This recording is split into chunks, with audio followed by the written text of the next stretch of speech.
Hi. இன்றைக்கி ஒரு குட்டி ரைடு தான். எத்தனை கிலோமீட்டர் ஓட்ட போகிறேன்னு எனக்கே தெரியல. ஏன்னா எங்கள் வீட்டில் வந்து இருட்டதுக்குள்ளே வீட்டுக்கு வந்து சேரணும்னு சொல்லிட்டாங்க. அதனால் 7 கிலோமீட்டர்ஸ் முடிக்க போகிறோம்னு தெரியலை. பார்க்கலாம். இப்போவே 5:10 ஆகுது. எவ்வளோ தூரம் போகிறேன்னு பார்க்கலாம். ஹெல்மெட் எல்லோரும் கண்டிப்பாக போடுங்க. 2 வீலர்னாலும் சரி, சைக்கிள் ரைட் பண்ணாலும் சரி, ஹெல்மெட் போட்டுகிட்டே ரைட் பண்ணுங்கள். அதுதான் நம்மளுக்கு சேஃப்டி.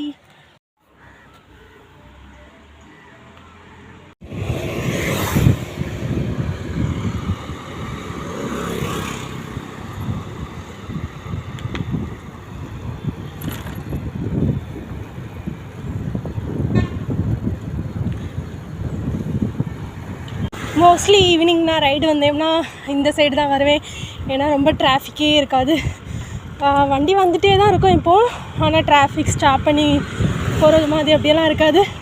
ஆனால் இன்றைக்கி என்னென்னா ஒரு 3 இடத்துல குறுக்க இந்த கௌஷிக் வந்துடுறது மாதிரி ரோடு ஒர்க் நடந்துகிட்டு இருந்து அந்த இடத்துல தான் ஸ்டாப் பண்ணி போகிறது மாதிரி ஆயிடுச்சு. இல்லைனா என்ன கொஞ்ச நேரம் கூட சீக்கிரமாக வந்துக்கலாம். ஏன்னா 2 கிலோமீட்டர்ஸ் தான்.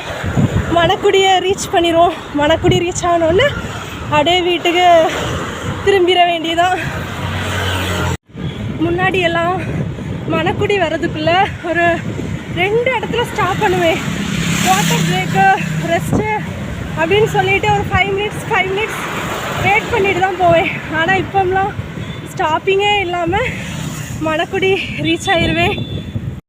இல்லாமல் நான் ரீச் ஆகிறதுனால என்ன நானே மோட்டிவேட் பண்ணிக்கிட்டு அப்படியே மணக்குடியும் ரீச் ஆகிட்டோம்.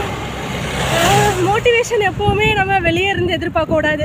சின்ன விஷயம்னாலும் நமக்கு நாமளே மோட்டிவேட் பண்ணிவிட்டு மூவ் ஆன் பண்ணிகிட்டே இருந்தோன்னா இன்னும் நிறைய விஷயங்கள் நம்ம பண்ணலாம். நான் ஒரு டைம் ஃபிக்ஸ் பண்ணியிருந்தேன். அந்த டைம் ஃபிக்ஸ் பண்ணது மாதிரி இன்றைக்கி நான் கிலோமீட்டர்ஸ் ரைட் பண்ணிவிட்டு மணக்குடி பிரிட்ஜ் வந்துட்டோம். மேக்ஸிமம் நான் வந்து இந்த பிரிட்ஜுக்கு தான் நான் அடிக்கடி வருவேன். என்னவோ எனக்கு இந்த மணக்குடி பிரிட்ஜ் ரொம்ப பிடிக்கும். ஒரு சைடு கடல், ஒரு சைடு ஆறு, பார்க்குறதுக்கே அந்த வியூ வந்து ரொம்ப நல்லாயிருக்கும். எத்தனை வாட்டி இந்த பிரிட்ஜுக்கு வந்தாலுமே எனக்கு பார்த்த இடம் தானே, அந்த ஒரு ஃபீலே வராது. ரொம்ப பிடிக்கும் இந்த பிரிட்ஜில் நான் சைக்கிளிங் பண்ணுறதை விடையும் இப்படி சைடோடி சைக்கிளை உருட்டிகிட்டே போயிட்டே இருப்பேன்.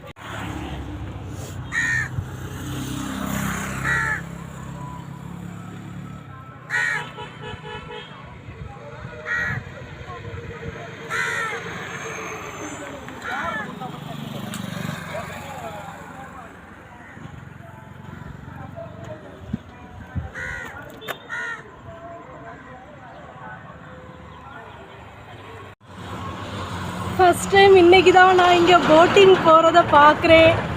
ஆனால் 2 போட் வருது. எனக்கும் போட்டிங் போக ஆசை தான். கம்பெனிக்கு ஆள் இல்லை. சீக்கிரமாக ஒரு ஆளை ரெடி பண்ணிக்கிட்டு நம்மளும் ஒரு நாள் போட்டிங் போயிட வேண்டியதான். நல்லா இருக்குல்ல பார்க்கறதுக்கு இந்த வியூ.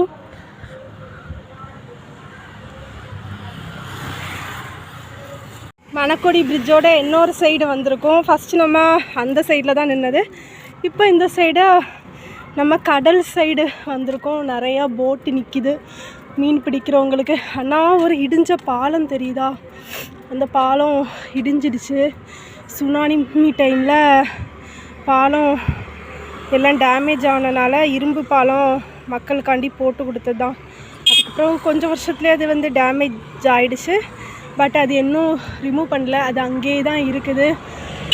இன்றைக்கி ரொம்ப கடலில் அலை இல்லாதது மாதிரியே ஒரு ஃபீல். நம்ம சூரிய பையன் இன்னும் சன்செட் ஆகலை. சன்செட் ஆகக்கூடிய ஸ்டேஜில் நிற்கிறான். சன்செட் ஆகிறதுக்குள்ளே வீட்டுக்கு போய் சேர்ந்துருவேன்னு சொல்லிக்கிட்டு ஒரு நம்பிக்கை. மணக்குடியிலேருந்து கிளம்பியாச்சு. பார்க்கலாம் வீட்டுக்கு எவ்வளோ நேரத்தில் போய் சேர்றேன்னு சொல்லிக்கிட்டு. Bye bye Manakudi. நம்ம ரைடை கம்ப்ளீட் பண்ணியாச்சு. அம்மா சொன்னது மாதிரி இருட்டதுக்குள்ளே வீடை வந்து சேர்ந்துட்டேன். என்னோடய ரைடிங் டைமிங் வந்து 1 hour 60 minutes அவ்வளோ தான் இருக்கும்னு சொல்லிவிட்டு என்னோடய டார்கெட் ஃபிக்ஸ் பண்ணிக்கிட்டு போவேன். ஆனால் நான் 58 minutesக்குள்ளே வந்து சேர்ந்துட்டேன். ஓகே, நெக்ஸ்ட் வீடியோவில் பார்க்கலாம். சப்ஸ்கிரைப் பண்ணுங்கள், ஃபாலோ பண்ணுங்கள், சப்போர்ட் பண்ணுங்கள். Bye bye.